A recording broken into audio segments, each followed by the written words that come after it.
Are you someone who struggles with bargaining a deal, be it with a vegetable vendor out there or a flower vendor or an owner or a big deal with the client?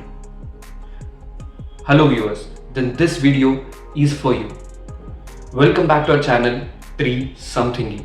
Today we are going to talk about 3 steps in ensuring you have an upper hand while bargaining a deal. The method told here is called Ackerman method or Ackerman bargaining deal method, and it clearly lists out proper steps that we can follow to ensure we have an upper hand. Let's start then.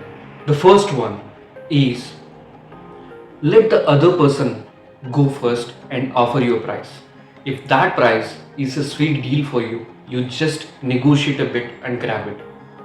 If not, you need to have a goal in mind and you should start with 65% of the goal as a starting offer bid. So let's take an example. The traditional one, always used as a reference in bargaining deals, is about rent between a tenant and a owner. Let's say we are looking for a room in a great flat and the owner quotes a price of 12,000 rupees while you have a goal or a budget of 10,000 only. How will you go about it?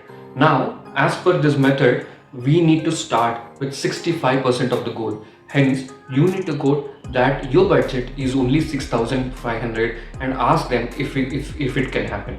Hope you're very clear with the first step. The first step is let the other person go first, and if the deal is not great, then you need to have a goal and we need to start with 65% of the goal.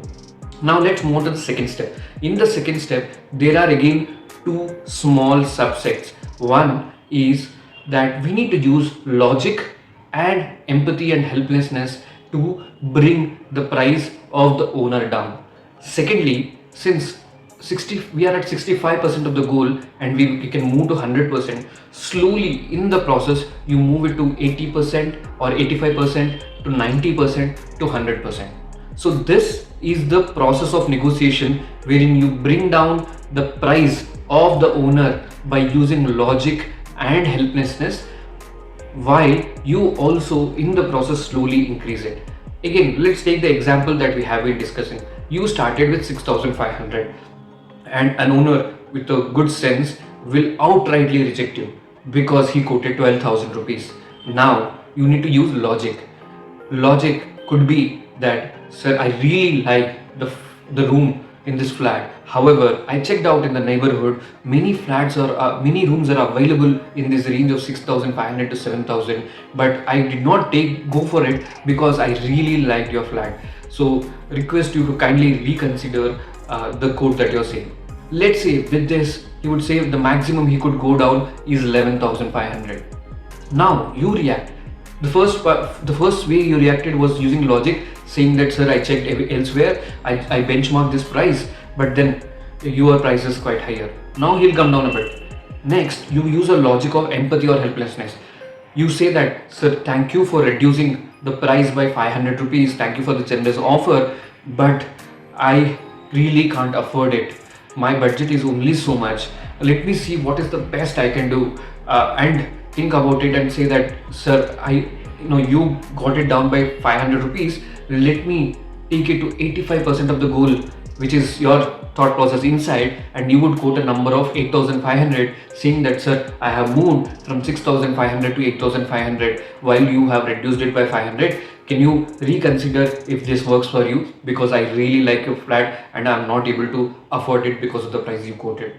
Let's say worst case scenario, again the owner comes down by 1,000 rupees to 10,500. Now let's see that the person is moving closer to your goal because you started from 65% and used logic and helplessness to bring him also down, right? This is the end of second step. Now the third step is your final quote, which should be very, very sharp. And you also push for non-monetization help, right? Let's talk about the first portion of the third step, which is final quote from your end, which has to be really sharp. So now owner has come down to 10,500, right? 10,000 is your goal, but you would not end up saying 10,000, but you will say, sir, let me think through every possible rupee that I can pull in from all other sources, because I want to be in a good place that I really like, and I'll definitely maintain the flat very well. Or after thinking through quite a lot, all permutations and combinations, I come down to a price of 9,857 rupees.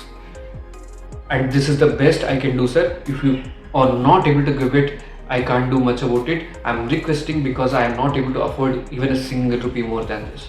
Now, for owner it's a difference of just under 500, and looking at the way, the sharpness with which you have quoted 9,857, there is a high chance this is a psychic thing wherein the owner would think he has pushed you to the extreme extent possible, and this is the best number you could come to, and there are high chances that you would agree.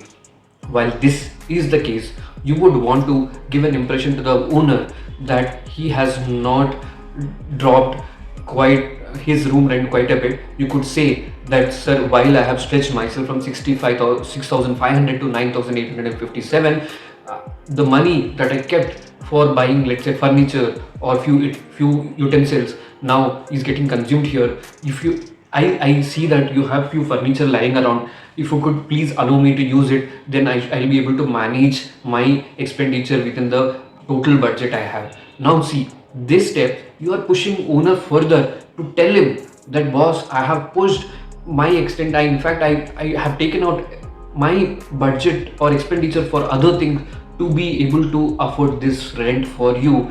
This kind of discussion makes the owner feel happy, and he has not given it away at a throwaway price to you. And this is how you can have an upper hand. Hope the 3 steps are very clear. Let me quickly repeat them. The first step is let the other person go first, and if the deal is not good for you, you would start with 65% of your goal.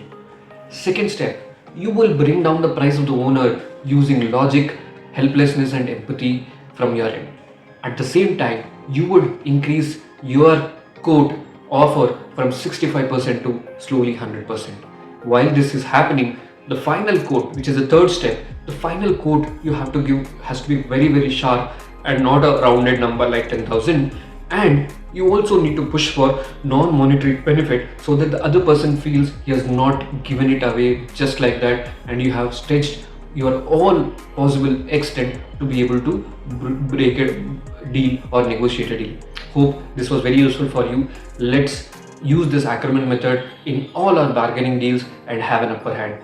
Till then, stay safe, stay happy. Thank you so much for watching.